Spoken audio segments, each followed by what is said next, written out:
Bismillahirrahmanirrahim. Assalamualaikum warahmatullahi wabarakatuh. Alhamdulillahi wahdah, wassalatu wassalam ala rasulillah alladhi la rasula wa la nabiyya ba'dah, amma ba'd. Allah subhanahu wa ta'ala mengatakan di dalam surat Al-Baqarah, wadhkuruni adzkurkum. Hendaknya kalian ingat aku. Adzkurkum, nanti aku akan menyebut, mengingat, memberikan taufik kepada kalian. Washkuruli wa la takfurun. Bersyukurlah kalian kepadaku dan janganlah kalian kufur. Karena itu saya mengajak kepada saya pribadi tentunya, awalan, kemudian kepada para hadirin thaniyan, untuk selalu bersyukur kepada Allah subhanahu wa ta'ala. Berapa banyak manusia, kaum muslimin, ingin sampai kepada bulan Ramadan, tapi dia enggak sampai, cuma sampai Sya'ban saja. Ingin masuk ke dalam bulan Ramadan, ternyata Allah panggil dia pada bulan Sya'ban. Jangankan lebaran, puasa aja belum masuk sudah dipanggil sama Allah subhanahu wa ta'ala. Adapun saya, Anda, walhamdulillah bisa masuk ke dalam bulan Ramadan. Berapa banyak di antara mereka saudara-saudara kita ingin merasakan manisnya berbuka puasa dengan anak, dengan istrinya, dengan keluarganya. Ingin puasa dia, ingin tadarus sama tetangga-tetangganya, sama teman-temannya, tapi disebabkan karena penyakit, akhirnya dia harus dirawat di rumah sakit, nggak bisa merasakan Ramadan. Tapi saya, Anda, dengan izin Allah masih bisa merasakan nikmat Ramadan, sehat walafiat. Kemudian nikmat berikutnya, kita bisa merasakan bulan Ramadan kembali bersama pemimpin kita, dengan pemerintah negara kita, kompak, satu kalimat. Ini merupakan nikmat kebersamaan, di mana rakyat kompak sama pemimpinnya, nggak nyeleneh, nggak layan sendiri, nggak beda warna, enggak, tapi ikut pemimpinnya, ikut pemerintahannya. Ini merupakan karunia yang nggak boleh kita melupakannya, dan ini merupakan agama yang sebenarnya. Syara'a lakum minad dini ma wassa bihi Nuhan walladhi awhayna ilaik. Aku telah mensyariatkan suatu agama seperti aku telah memberikan wasiat kepada Nuh, seperti apa yang aku turunkan kepada Anda ya Muhammad sallallahu alaihi wasallam. Wa ma wassa bihi Ibrahim wa Musa wa Isa ibn Maryam, seperti wasiat yang aku berikan kepada Ibrahim, wasiat yang aku berikan kepada Musa, wasiat yang aku berikan kepada Isa. Lantas apa wasiat Allah kepada pemimpin para nabi dan rasul?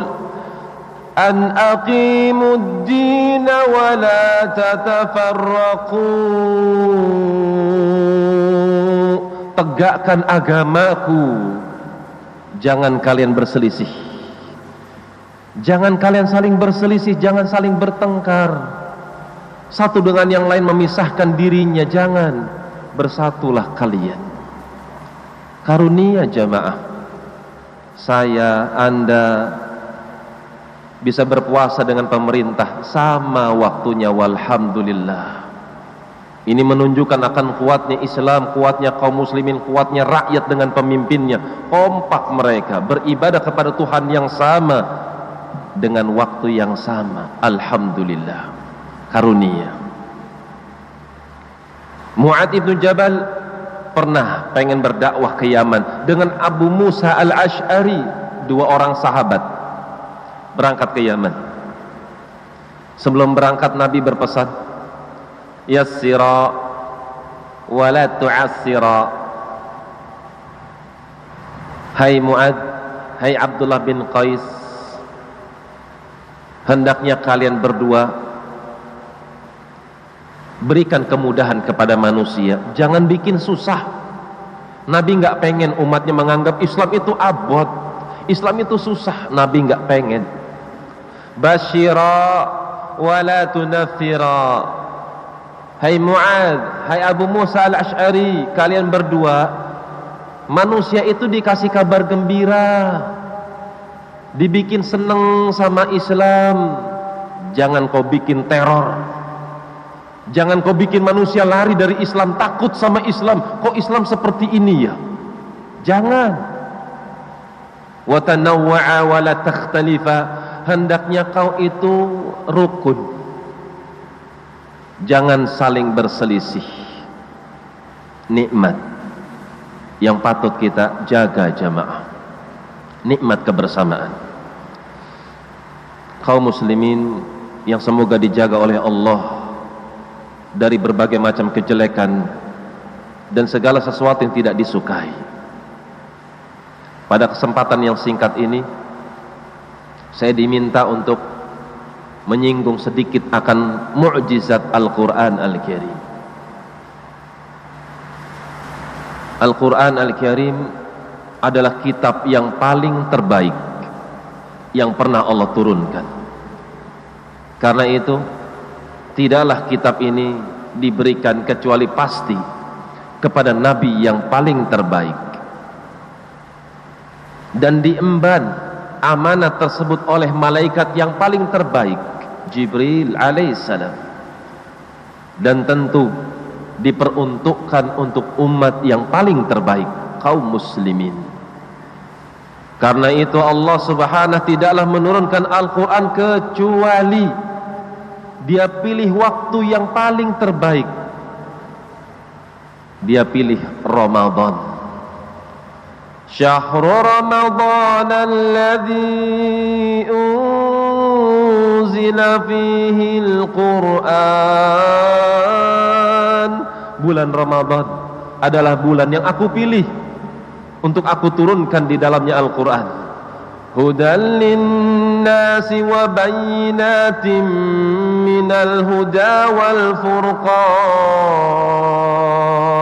Petunjuk bagi mereka manusia, keterangan yang nyata dari sekian petunjuk-petunjuk, dan yang membedakan mana yang hak, mana yang batil. Selain Allah pilih bulan yang paling terbaik, maka Allah kecilkan kembali, Allah kerucutkan kembali. Di bulan yang paling terbaik Dia pilih waktu yang paling istimewa, yaitu malam Lailatul Qadar. Inna anzalnahu fi lailatul qadr wa ma adraka ma lailatul qadr. Lailatul qadri khairum min alfi syahr. Sungguh aku turunkan Quran pada malam kemuliaan. Hai Muhammad sallallahu alaihi wasallam, apakah Anda tahu apa itu malam kemuliaan? Malam kemuliaan adalah malam di mana seorang beramal pada malam tersebut, maka pahalanya lebih baik daripada amalan yang dia lakukan 1000 bulan, 83 tahun lamanya. Jika anda berinfak pada malam Lailatul Qadar, maka anda berinfak terhitung infak selama 83 tahun tanpa ada unsur kemaksiatan. Apabila anda sholat di malam Lailatul Qadar, berarti anda terhitung orang yang sholat 83 tahun tanpa ada unsur maksiat di dalamnya, dan seterusnya. Keistimewaan, karena itu disebut dengan malam berkah. Inna anzalnahu fi lailatin mubarakah inna kunna mundirin. Aku turunkan Quran pada malam yang penuh dengan berkah, penuh dengan kebaikan, dan aku memberikan peringatan kepada kalian dari Al-Quran Al-Karim. Ya ayyuhan nasu qad ja'atkum mau'izah. Wahai segenap manusia, telah turun kepada kalian, turun di tengah-tengah kalian mau'izah, petuah-petuah, nasihat-nasihat, wa shifaa'un lima fis sudur. Al-Quran obat dari penyakit yang ada di dalam dada-dada manusia. Lau anzalna hadzal Qur'an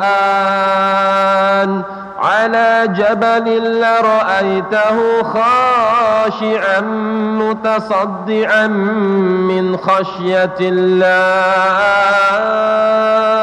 Seandainya Quran ini aku turunkan ke atas sebuah gunung, batu yang keras, la ra'aitahu khashi'a, niscaya kau akan lihat batu itu akan luluh lantah dia, mutasaddian min khasyatillah, hancur dia berkeping-keping.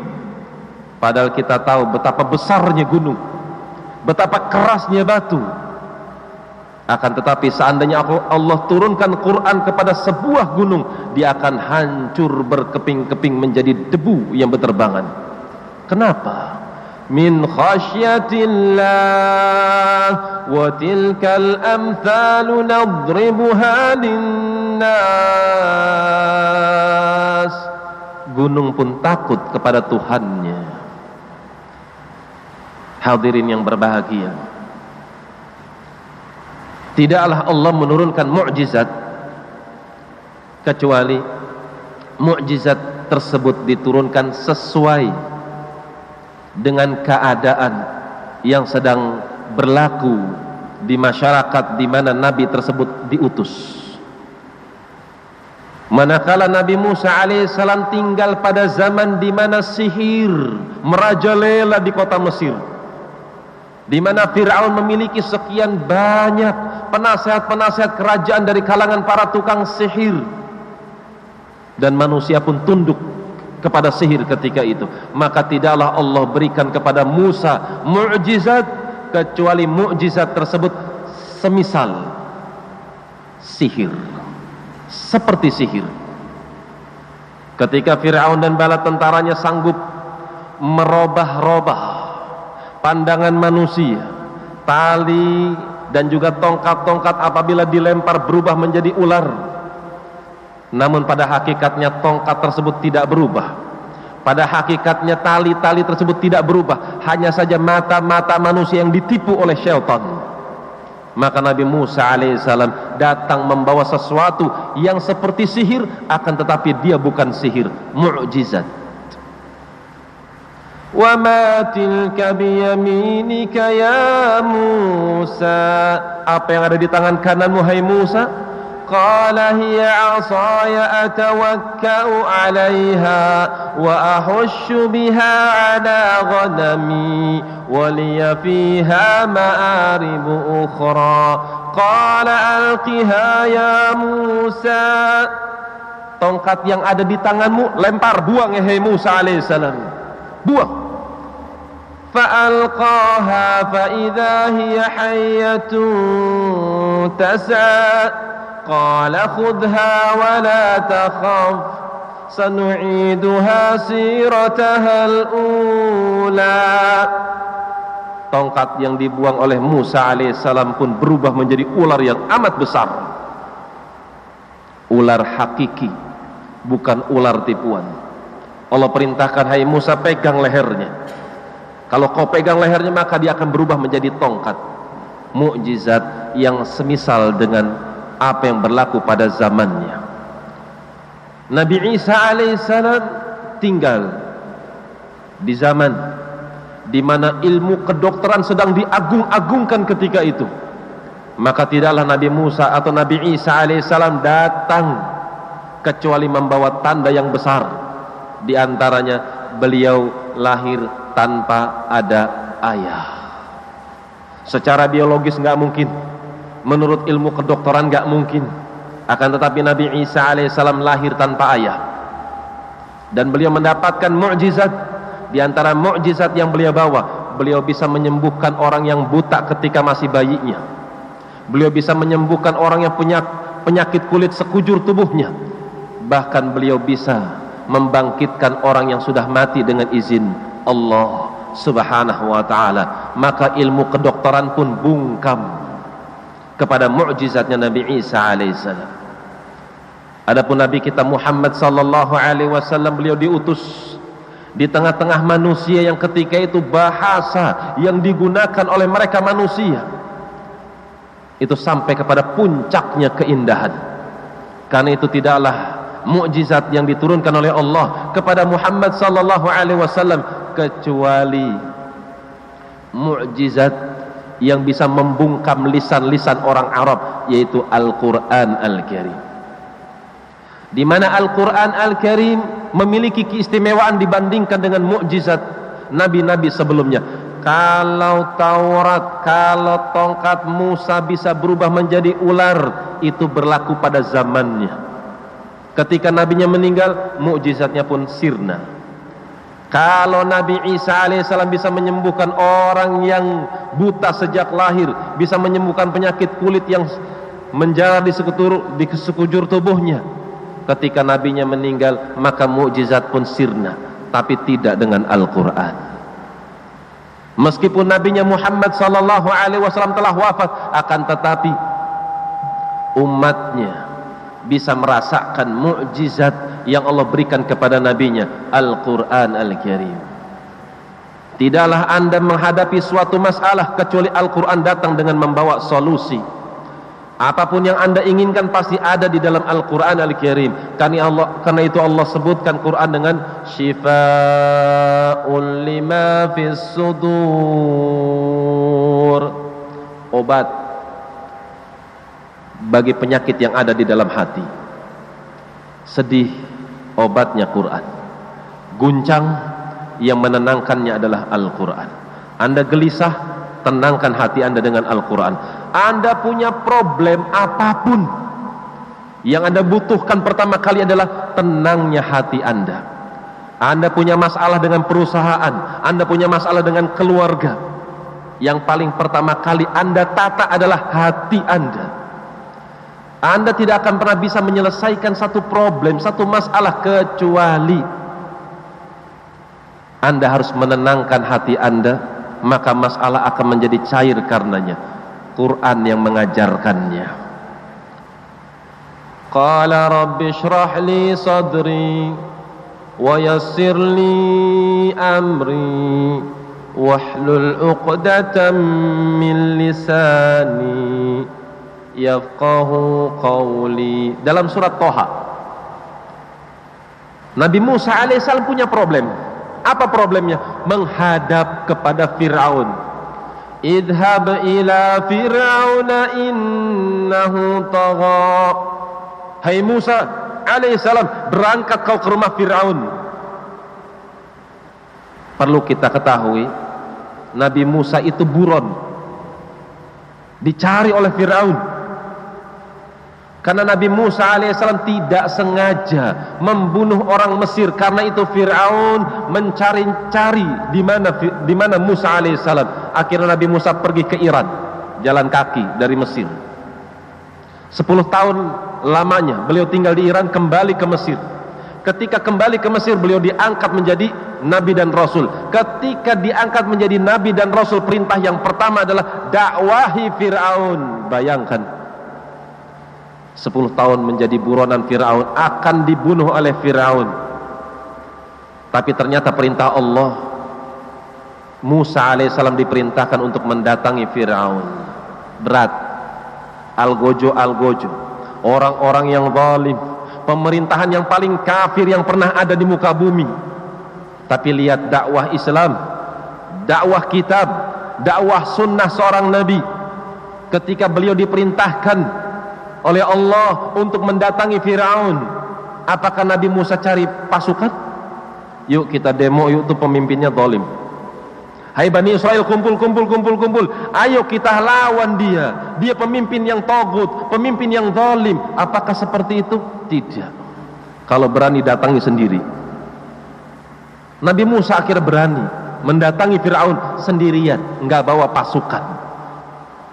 Tapi beliau meminta kepada Allah. Apa yang dipinta oleh Musa alaihissalam? Rabbi syrah li sadri wa yassir li amri. Ya Allah, tenangkan dulu hatiku ya Allah. Solusi. Anda punya problem dengan istri, minta ketenangan hati terlebih dahulu. Anda punya masalah dengan atasan, minta kepada Allah, tenangkan hati Anda.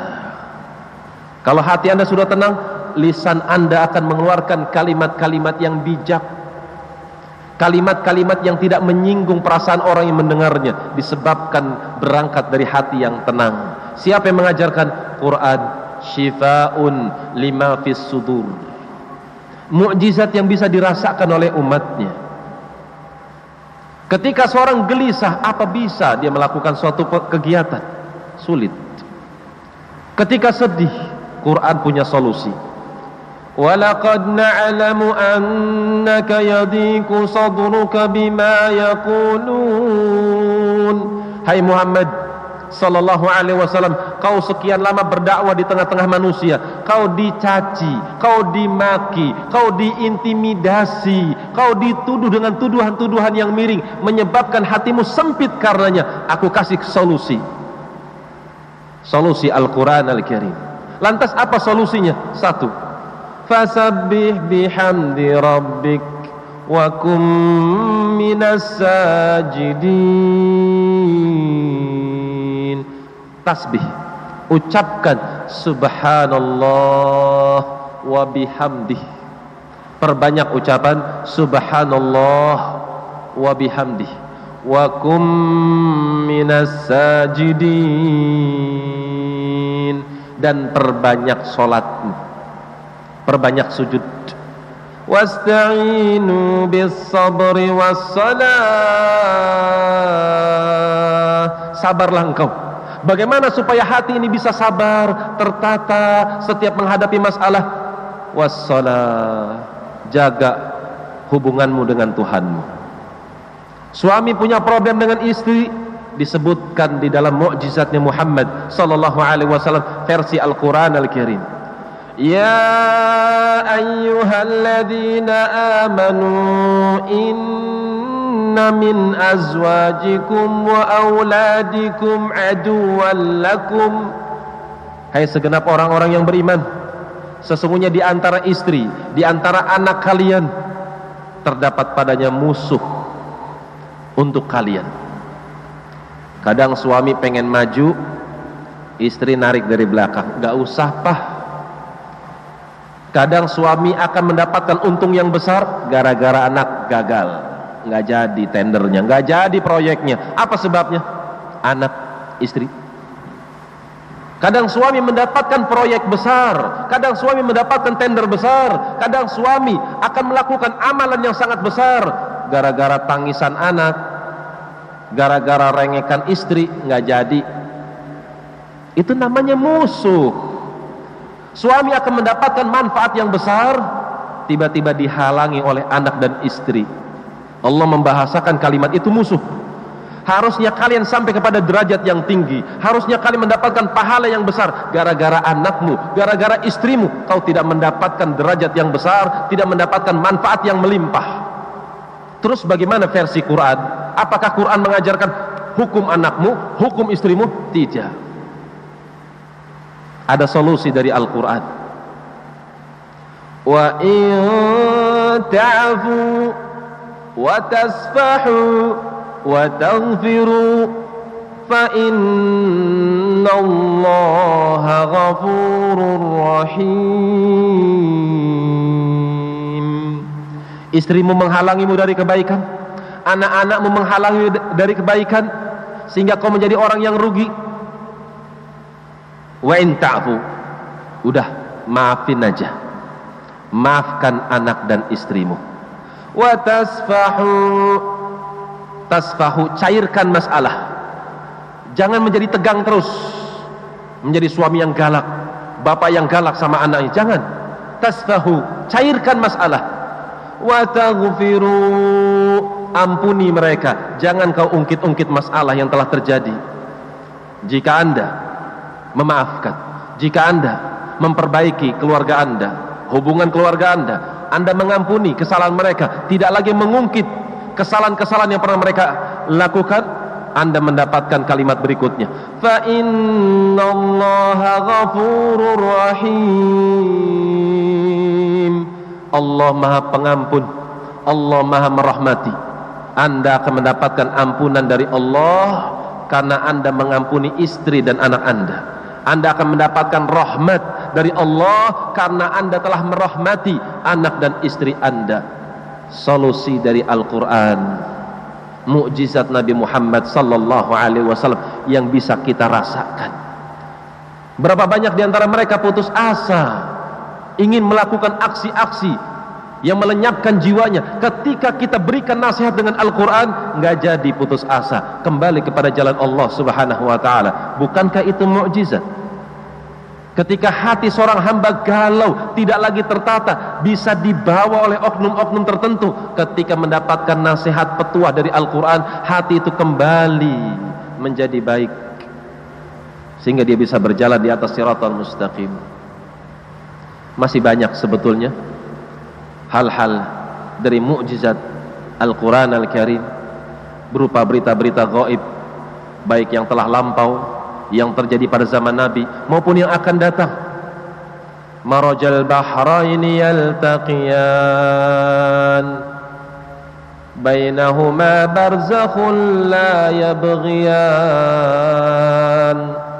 فَبِأَيِّ آلَاءِ رَبِّكُمَا تُكَذِّبَانِ. Dua laut yang terbentang,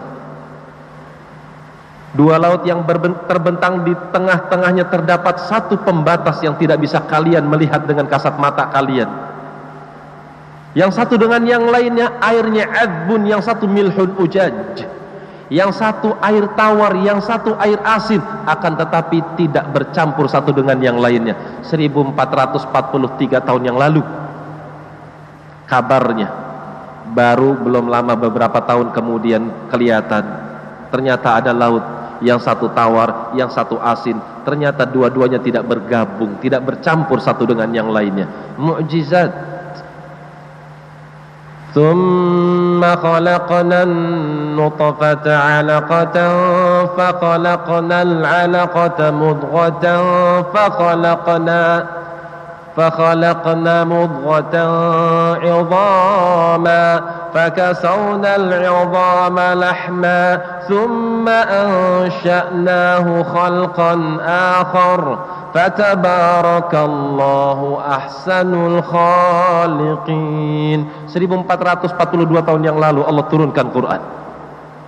Allah sebutkan, sungguh penciptaan kalian itu adalah air mani yang menggumpal. Air mani yang menggumpal itu aku biarkan 40 hari lamanya. Ketika 40 hari lamanya air mani tersebut, aku rubah air mani tersebut, berubah menjadi keadaannya seperti darah yang menggumpal. Selama 40 hari kemudian darah yang menggumpal tersebut aku rubah menjadi daging yang sudah kenyal, yang kemudian di masa-masa perubahan ada bagian-bagian yang aku jadikan padanya tulang belulang. Yang tulang belulang tersebut fakasawna lahma, aku tutup kembali dengan daging. Dibaca oleh mereka teman-teman medis, dokter, dan mereka mengakui 1442 tahun yang lalu belum ada ilmu tentang medis yang cocok dengan fakta. Tidaklah Muhammad sallallahu alaihi wasallam mengabarkannya kecuali wahyu dari Allah Subhanahu wa taala. Teman-teman, para hadirin yang semoga dijaga oleh Allah Subhanahu wa taala, kita minta sama Allah Subhanahu wa taala semoga Allah memberikan taufik kepada kita semua, memberikan karunia buat kita agar bisa menyempurnakan Ramadan kita pada tahun ini. Kita minta sama Allah Subhanahu wa taala semoga Allah menerima seluruh amalan-amalan yang akan kita jadikan sebagai ajang lomba bersama saudara-saudara kita. Kita minta sama Allah Subhanahu wa taala jika memang ini adalah Ramadan terakhir kita, maka kita minta sama Allah Subhanahu wa taala, ya Allah, mudahkan lisan kami untuk mengucapkan kalimat la ilaha illallah. Ya Allah, berikan taufik kepada kami ya Allah agar bisa menutup kehidupan ini dengan husnul khatimah. Demikian yang bisa saya sampaikannya, kurang lebih saya mohon maaf. Wa akhiru da'wana alhamdulillahi rabbil alamin, wabillahi taufiq wal hidayah, wassalamu alaikum warahmatullahi wabarakatuh.